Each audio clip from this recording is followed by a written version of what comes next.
Thanksgiving 2013, the last things up are a couple of my Nike IDs, one Roshe Run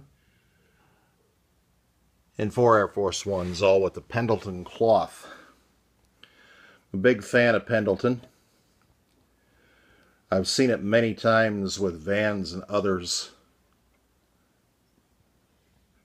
Their annual All-Nation Skate Jam. I put Sam COLT on the back of these.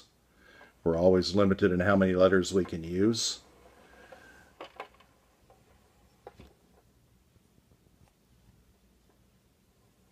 One of the darker navy or other colorway. I forgot how they had them coated. This one I knew had lots of reds in there, so I said it's a automatic. Now the Roshe Run is not one of my favorite shoes. I do own a pair or two. Comfortable from time to time, and I thought, you know, why not just make one of these? Because I'm really going to enjoy having that Pendleton cloth on them. So I did. Some good items that we could work with on this particular Nike ID, as opposed with others. Now, I was able to use that cloth, and I wanted to use it on the entire shoe, which I could. The little eyelets, the sewn-in eye rings or whatever. The red that I could use down the center here. And on the heel strap. And then this off-white. It's a color called Sail, one of my favorite colors to work with. I was able to use that on the inside, the laces and the swoosh. And I think that adds an overall balance to this shoe. It's not white. It's called Sail.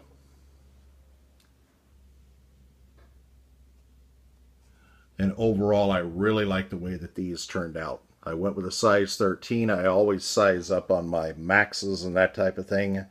The toe boxes on these just tend to be pretty tight. Roshe's as well. So I always size up a little bit. I do like the fact that they made sure that we know it's Pendleton Wool leather by adding this tag to all of the creations with Nike ID.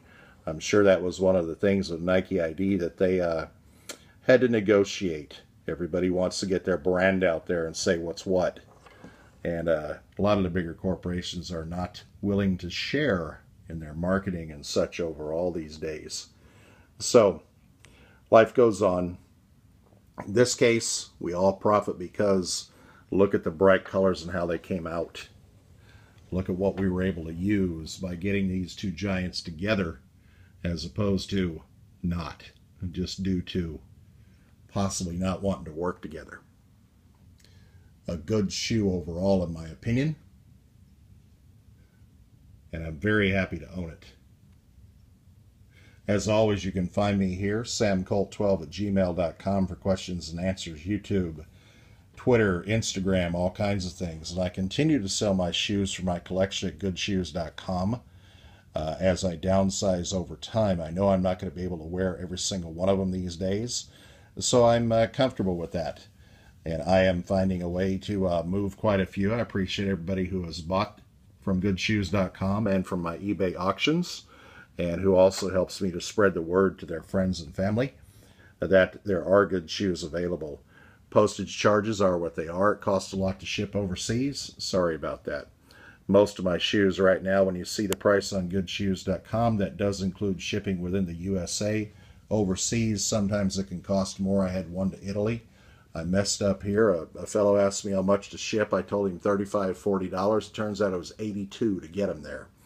So now I have to adjust a lot of my shipping costs just because that's what it was. And that was the cheapest one.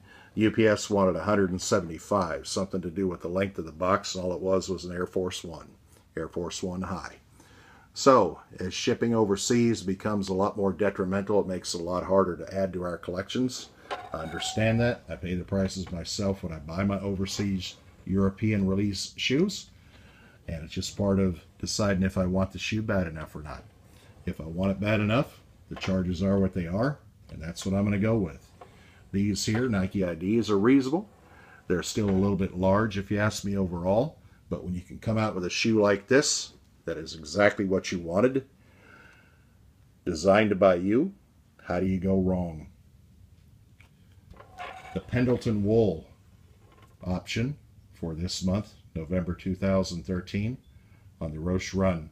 Next up, we're going to hit one of my 4 Air Force Ones.